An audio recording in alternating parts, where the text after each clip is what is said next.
আসসালামু আলাইকুম। আমি টুপুর ব্রাহ্মণবাড়িয়া থেকে বলছি। আশা করি আপনারা সবাই অনেক বেশি ভালো আছেন। আজকে আরও একটা রেগুলার ব্লগ ভিডিও নিয়ে চলে আসছি আপনাদের মাঝে। আশা রাখি আপনাদের কাছে ভালো লাগবে। আর যদি ভালো লাগে শেষ পর্যন্ত আমার সাথেই থেকে যেতে পারেন। প্রত্যেক দিনের মতো সকাল থেকেই ভিডিওটা শুরু করেছিলাম।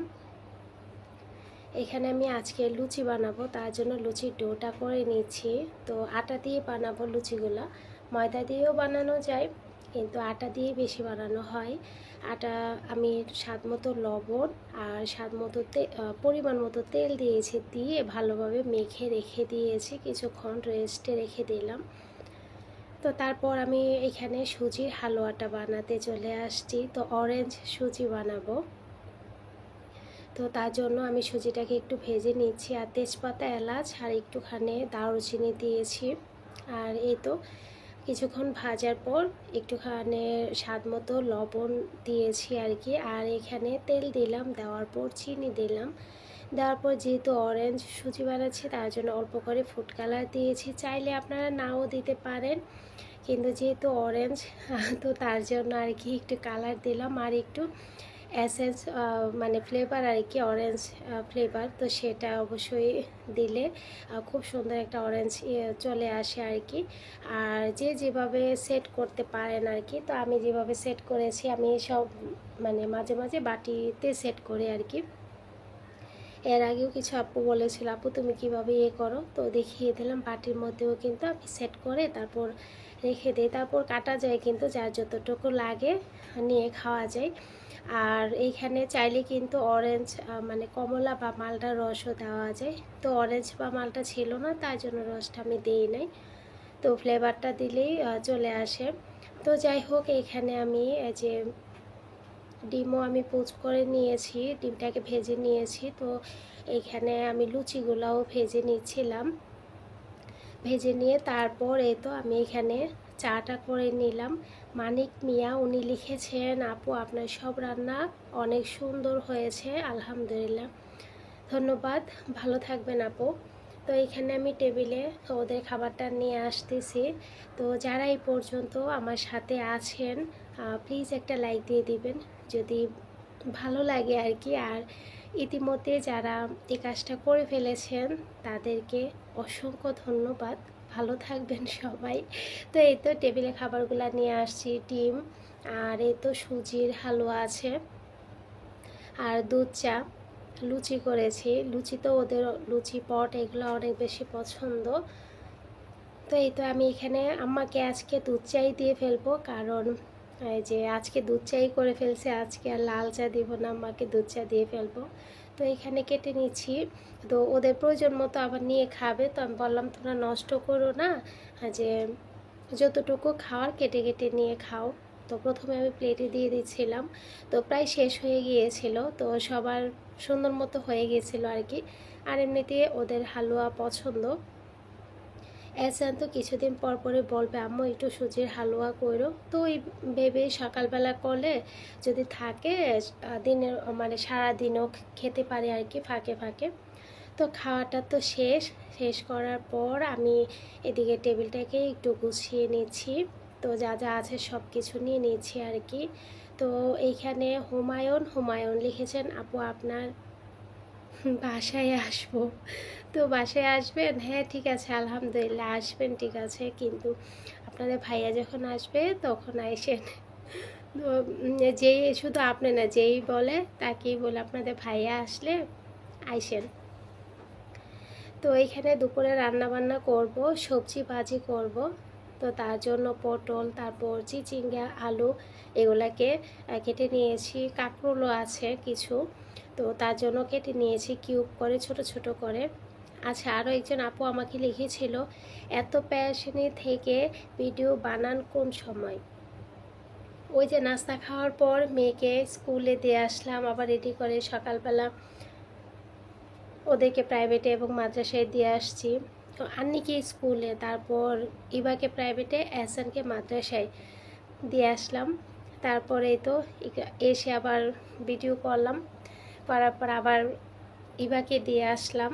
তো দিয়ে এসে ওই একের পর এক যখন একটু একটু মানে সময় পাই, যখন নিজে একটু রেস্ট করব বা নিজে একটু করব, আরাম করব, ওই সময়টার মধ্যে বসে থাকি না আর কি, ওই আপনাদের জন্য একটা ভিডিও তৈরি করি। আর শখ দেখেই ভিডিও তৈরি করা ভালো লাগে আর কি।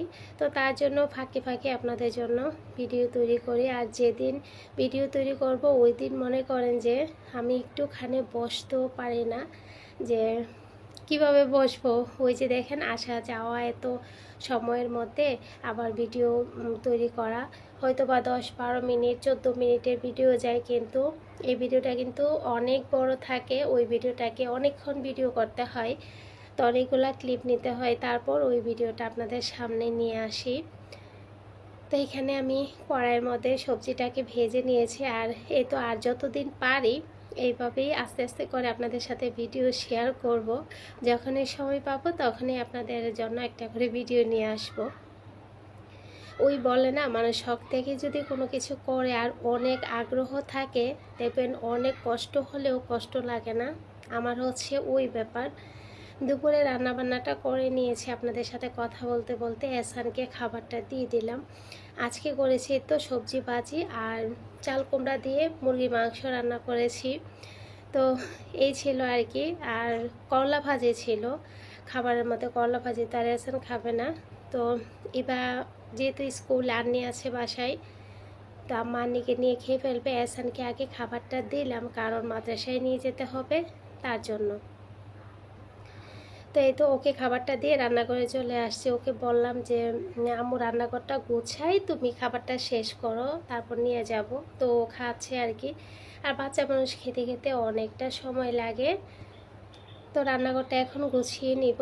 এই তো এখন আবার ধোয়াধুয়ি আছে সিঙ্কের মধ্যে, দুপুরে রান্নাবান্নার পর অনেকগুলা ধোয়াধুয়ি থাকে। তো একজন আপু লিখেছিল যে প্রথম লাইক কমেন্ট করলাম, ধন্যবাদ আপু, নামটা আমার নেই, তো ভালো থাকবেন। সৈয়দ দিহান লিখেছেন লাইক দিয়ে পুরো ভিডিও দেখে নিলাম আপু, সুমাইয়া, ধন্যবাদ আপু, ভালো থাইকো। তো সিঙ্কের মধ্যে যা যা আছে সব কিছু একটু ধুয়ে পরিষ্কার করে নিচ্ছি। তো নিয়ে তারপর এহসানকে নিয়ে বের হব। টেবিলে আবার খাবারগুলো রেখে যাব যেন আন্নি আর আম্মা খেয়ে ফেলতে পারে আর কি।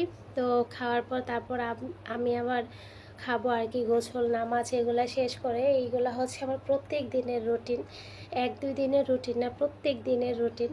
তো এই আর কি। তো শুক্রবারটা শুধু ওদের আমার বাহিরের কাজগুলো থাকে না, ওদের আনা নেওয়ার কাজটা থাকে না, কিন্তু বাকি সব কিছু সেম থাকে, কিন্তু বাড়িতে কিন্তু অনেক কাজ থাকে, যেমন বিছানার চাদর ওঠানো, তারপর ওদের ড্রেস ধোয়া, এসানে পাঞ্জাবিগুলো ধোয়া, তারপর ঘরের অন্যান্য কাজও দেখবেন কিছু কিছু কাজ থাকে, এগুলা করতে হয়। তো এইভাবেই আমার সারা সপ্তাহ চলে যায়। তারই মাঝে একটু একটু করে আপনাদের জন্য ভিডিও নিয়ে আসি। তো এই তো চুলার আশপাশটা পরিষ্কার করে নিলাম, সিনকে যা যা আছে সব কিছু ধুয়ে নিলাম। আর এই তো এখানে আমি যে কী বলে সিঙ্কটাকে ভালোভাবে একটু মেজে ঘষে পরিষ্কার করে নিচ্ছি।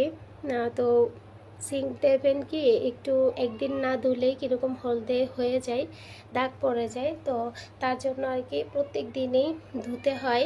তো 2-3 বার না হোক একবার হলেও ভালোভাবে মেজে ঘষে প্রত্যেক দিনই ধোয়া হয়।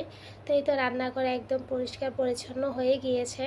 হয়ে যাওয়ার পর খাওয়া দাওয়া করেছি, তো অনেকটা সময় চলে গিয়েছে। তো এখন হচ্ছে গিয়ে রাতের খাবারের আয়োজন করছিলাম। তো এখানে মুরগিগুলাকে আমি একটু লবণ দিয়ে ভালোভাবে মাখিয়ে নিচ্ছি, নিয়ে তারপর ধুয়ে নিব। লবণ দিয়ে ভালোভাবে মেখে ধুলে না অনেক পরিষ্কার হয়, অনেকগুলো ময়লা ওঠে। তো মুরগিগুলাকে আমি ভালোভাবে এই মাত্রই কেটে নিয়েছি। তো কেটে নেওয়ার পর একটা একটা পিস করে ভালোভাবে ধুয়ে নিয়েছি। আর তারই আগে আমি ডিম সিদ্ধ বসিয়ে দিয়েছিলাম, পেঁয়াজ এইগুলা কেটে কুটে রেডি করেছিলাম। তো ডিমও ভুনা করব মুরগি, আর এই তো পোলাও রান্না করা হবে। তো এই তো আমি এখানে হলুদ মরিচ আর লবণ দিয়ে একটু মাখিয়ে নিচ্ছি, যেহেতু এইগুলা ব্রয়লার মুরগি একটু কড়া করে ভাজা দিব, মানে ভাজবো, ভেজে তারপর রান্নাটা করব। তো এখন সব কিছু দিয়ে একটু মাখিয়ে নিচ্ছি। মাখিয়ে নেওয়ার পর আমি এই তো তেলের মধ্যে দিয়ে দিচ্ছি, দিয়ে উল্টে পাল্টে একটু ভালোভাবে ভেজে নিব আর কি। 2-3 বারে ভাজতে হয়েছে, যেহেতু মুরগির পরিমাণটা একটু বেশি। আর পাশে চুলাতে আমি ডিমগুলা ফ্রাই প্যানে ভেজে উঠিয়ে তারপর ওই ফ্রাই প্যানে ডিমটাকে ভুনা করে নিয়েছিলাম, তো পেঁয়াজ ভেজে নিয়েছিলাম আর কি। আর এদিকে মুরগির জন্য সব মশলা দিয়ে মুরগির মাংস রান্না করতে যা যা লাগে সব কিছু দিয়ে ভালোভাবে কষিয়ে নিয়েছি। নেওয়ার পর ভেজে রাখা মুরগির মাংসটাকে দিয়ে দিলাম। দিয়ে দেওয়ার পর এই তো আমি ভালোভাবে কষিয়ে নিচ্ছি। অল্প একটু পানি দিব, মানে একটু কষা কষা রাখবো, আবার একটু হালকা একটু ভেজা রাখবো, মাখা মাখা এরকম টাইপের থাকবে আর কি। তো ডিমটা এদিকে বোনা হয়ে গিয়েছে আর এদিকে মুরগিটাও হয়ে গিয়েছে। আমি কিছু কাঁচামরিচ দিয়ে দিলাম। তো এই তো রান্নাবান্না কমপ্লিট। আমি এদিকে শসা পেঁয়াজ এগুলোও কেটে নিয়েছি। তো এই তো খাবার দাবার রেডি। আর ডিম নিয়ে আসলাম আর এদিকে মুরগিটাও রেখে দিলাম, পোলাওটাও রেখে দিলাম। এখন সবাই মিলে একসাথে খাওয়া দাওয়া করব। তো এই তো আমি এখানে লেবুটাও কেটে নিয়েছি। তো সবাইকে এখন আমার যা দিয়ে দিবে আর কি প্লেটে প্লেটে।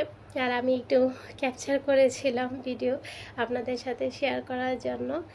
আর এই তো খাবার দাবার রেডি, আজকে রাতে সিম্পল সহজ খাবার। তো যারা এই পর্যন্ত আমার সাথে এসেছেন সবাইকে অসংখ্য ধন্যবাদ। আর আমার কথার মাঝে যদি ভুল ত্রুটি হয়ে থাকে অবশ্যই ক্ষমা সুন্দর দৃষ্টিতে দেখবেন। তো সবাই অনেক বেশি ভালো থাকবেন, সুস্থ থাকবেন। আজকের মতো এইখানেই বিদায় নিচ্ছি। সামনের ব্লগে অবশ্যই আপনাদের সাথে আবারও দেখা হয়ে যাবে। তো যাই হোক, আল্লাহ হাফেজ।